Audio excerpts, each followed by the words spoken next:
நம்ம அப்பா அம்மாவை பத்தி அவளுக்கு என்னடா தெரியும்? நீ தான் அவளுக்கு சொல்லி புரிய வச்சிருக்கணும். புரிய வைக்கிற போராட்டத்துல அவகிட்ட தோத்து போயிட்டேன்டா. நீ என்ன பண்ண சொல்ற? ஆவுனா பிள்ளைய தூக்கிட்டு அவங்க அம்மா வீட்டுக்கு போயிடுறா. அவ கையில கால விழுந்து வீட்டுக்கு கூட்டிட்டு வர வேண்டியதா இருக்கு. அக்கம் பக்கம் ஒரே அவமானமா இருக்குடா. இந்த பிரச்சனை அப்பா அம்மாவுக்கு தெரியக்கூடாதுன்னு எவ்வளவு மறைச்சிருக்கேன்னு தெரியுமாடா? பெத்தவங்களா பொண்டாட்டி பிள்ளையான்னு தவிச்சு பைத்தியம் ஆயிட்டேன்டா. உனக்கு தெரியாதுடா கதிரவா, தற்கொலை பண்ணி செத்து பண்ணலான்னு கூட முடிவு பண்ணிட்டேன்டா. நம்மளை பெத்து வளர்த்து ஆளாக்கினது தெய்வங்களை தெருவில் தூக்கி போட்டு நகை பணம் பட்டு போடணும் அலமாரியில பூட்டி பத்திரமா பாதுகாக்கிறோமேடா. இதெல்லாம் ஒரு வாழ்க்கையான கவிதா. என் நிலைமை எவனுக்கும் வரக்கூடாதுடா கதிரவா.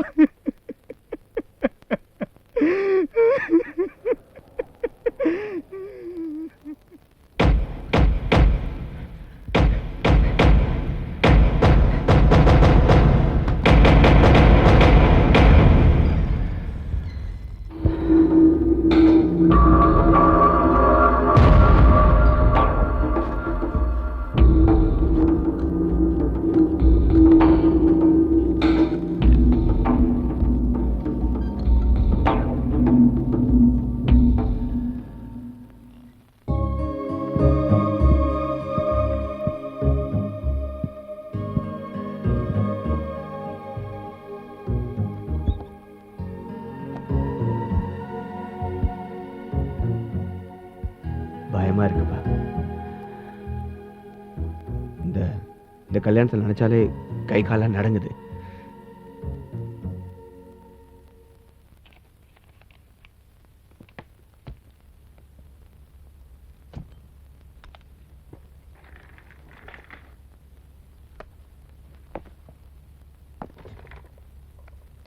இன்றைய மகளிர் தின சிறப்பு நிகழ்ச்சியில் நம் நாட்டில் பல்வேறு துறைகளில் சிறந்து விளங்கிக் கொண்டிருக்கிற பெண்மணிகளை பார்த்தோம். இப்போ எதிர்காலத்துல இன்னும் நிறைய சாதிப்பாருங்கிற நம்பிக்கையுள்ள ஒரு பெண்ணை சந்திக்க போறோம்.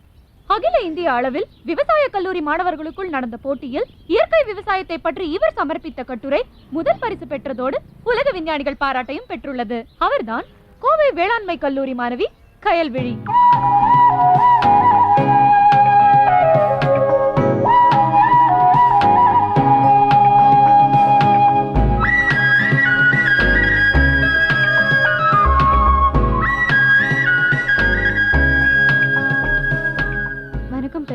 வணக்கம். அனைவருக்கும் மகளிர் தின நல்வாழ்த்துக்கள். கயல், 10 வருஷத்துக்கு அப்புறம் நீங்க என்னவா இருப்பீங்க? என் குழந்தைங்களுக்கு பாசமான தாயா இருப்பேன். என் கணவருக்கு அன்பான மனைவியா இருப்பேன். என் அத்தைக்கும் மாமாக்கும் பிரியமான மருமகளா இருப்பேன். என் சொந்தங்கள் எல்லாருக்கும் பிடிச்ச ஒரு மனுஷியா இருப்பேன். படிச்சுட்டு சமூகத்துக்கு சேவை செய்வீங்கன்னு எதிர்பார்த்தா இப்படி 10ஆம் பசலித்தனமா வீட்டுக்குள்ளேயே அடைஞ்சு கிடக்குறேங்கிறீங்க. நான் சமூகத்துக்கு சேவை செய்யணும்னா இதெல்லாம் செய்ய வேணான்னு இருக்குதா?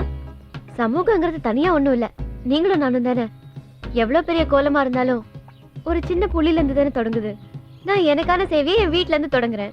கெட்டு போன ஒரு சமூகத்தை திருத்துறதை விட கெட்டு போகாத ஒரு சமூகத்தை உருவாக்குறது எவ்வளவு சிறப்பு. அதை தான் நானும் செய்யணும்னு நினைக்கிறேன்.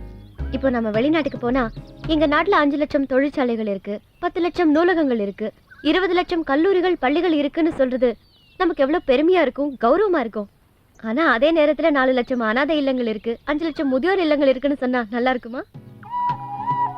இதெல்லாம் நம்ம சமூக சேவைன்னு நினைக்கிறோம். ஆனா அது இல்ல. மனித நேயத்தை கொண்டுட்டு நாம வச்சிருக்கிற நினைவு சின்னங்கள் நம்மளை பெத்தவங்களையும் நாம பெத்த குழந்தைகளையும் நேசிக்காம நிராகரிக்கிறதுனாலதான் அவங்கள பாதுகாக்க இந்த மாதிரி அமைப்புகள் தேவைப்படுது. இதெல்லாம் சரி செஞ்சுட்டாலே அதெல்லாம் தேவைப்படாது. நீங்க சொல்றதெல்லாம் சரிதான். இங்க எல்லார் வீட்லயும் மாமியார் மருமகளுக்கு நடுவுல நிறைய சண்டை நடக்குது. ஆனா நீங்க ஒரு பிரியமான மருமகளா இருப்பேன்னு சொல்றீங்க, அது எப்படி சாத்தியமாகும்? அது ரொம்ப எளிது. ஒவ்வொரு மாமியாரும் தான் மருமகளை இன்னொரு மகளா நினைக்கணும். ஒவ்வொரு மருமகளும் தான் மாமியாரை இன்னொரு தாயா நினைக்கணும். நான் என் அத்தையை இன்னொரு தாயா நினைப்பேன்.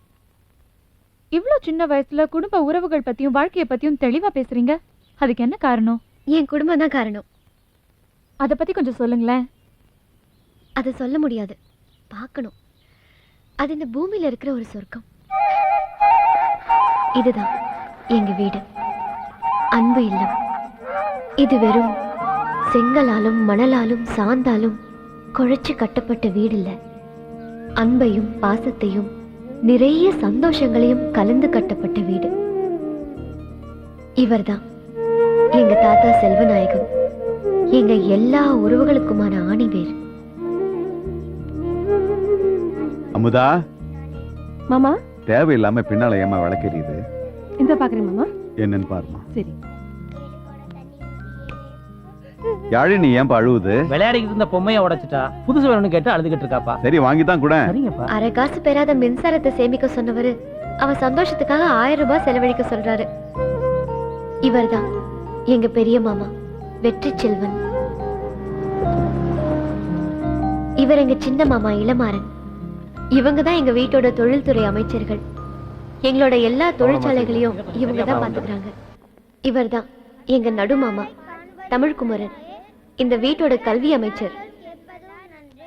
ஏண்டா அவ்வளவா மதிப்பெண் போன முறை விட குறைவா இருக்கு? ஒழுங்கா படிக்கலையா? அழக்கூடாது, சொல்ல. ஏன் மதிப்பெண் குறைஞ்சது?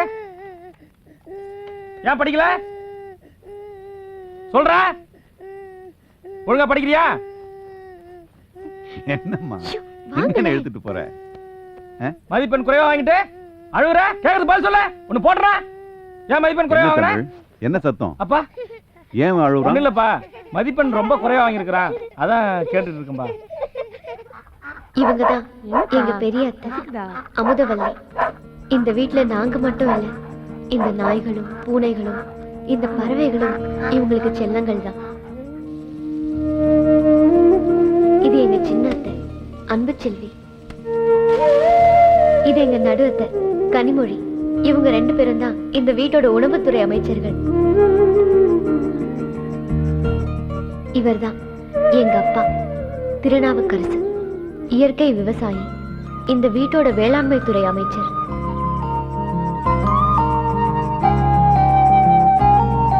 இவங்கதான் எங்க அம்மா மணிமேகலை. எங்க தாத்தாவுக்கு ஒரே பொண்ணுங்கிறதுனால செல்லம் அதிகம். 5 ரூபாயில இருந்து 5 கோடி வரைக்கும் எல்லா வரவு செலவுகளையும் எங்க அம்மா தான் பாத்துக்குவாங்க. இந்த வீட்டோட நிதி அமைச்சர் இவங்கதான்.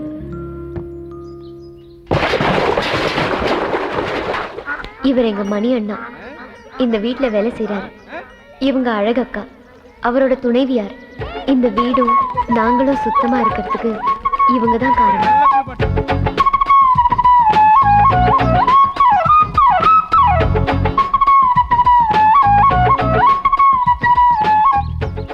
நாங்கன்னா இவங்களுக்கு உயிர். இதோ வராரே, இவர்தான் எங்க பெரிய மாமாவோட மகன் முகிலன், இந்த வீட்டோட கதாநாயகன். ஐயா மேற்படிப்புக்காக அடுத்த வாரம் ஆஸ்திரேலியா போறாரு. எங்க அதிகபட்ச சந்தோஷமே இவரை சீண்டி விளையாடுறது தான்.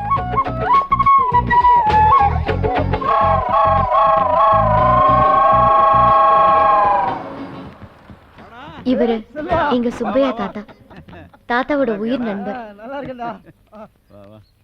பள்ளிக்கூடத்துல படிக்கிற அப்பாவி குழந்தைங்க மேல செஞ்சோலையில குண்டு போடுறான், அகதிகள் முகாம் மேல குண்டு போடுறான். கேட்கவே நாதி இல்லாம என்னடா செய்யறது? தமிழ்னா பிறந்து தோச்சிட்டோமே. உள்ளூர் அரசியல்ல இருந்து உலக அரசியல் வரைக்கும் மணிக்கணக்கா சாப்பாட்டை மறந்து பேசிக்கிட்டே இருப்பாங்க. மாமா எடுத்துக்கங்க மாமா. நல்லா இருக்கியாமா? நல்லா இருக்கேன். ஒன்றும் புரியலடா. வாங்க வாங்க, போய் விளையாடுங்க. என்னமோடா செல்வா, இங்க வந்தாலே மனசு ரொம்ப மகிழ்ச்சியா இருக்குடா. எல்லாருக்கும் தாய் மடிதான் சொர்க்கம், எங்களுக்கு எங்க தாத்தா மடிதான் சொர்க்கம். நாளைக்கு ஞாயிற்றுக்கிழமை, எங்க வீடே திருவிழா போல இருக்கும்.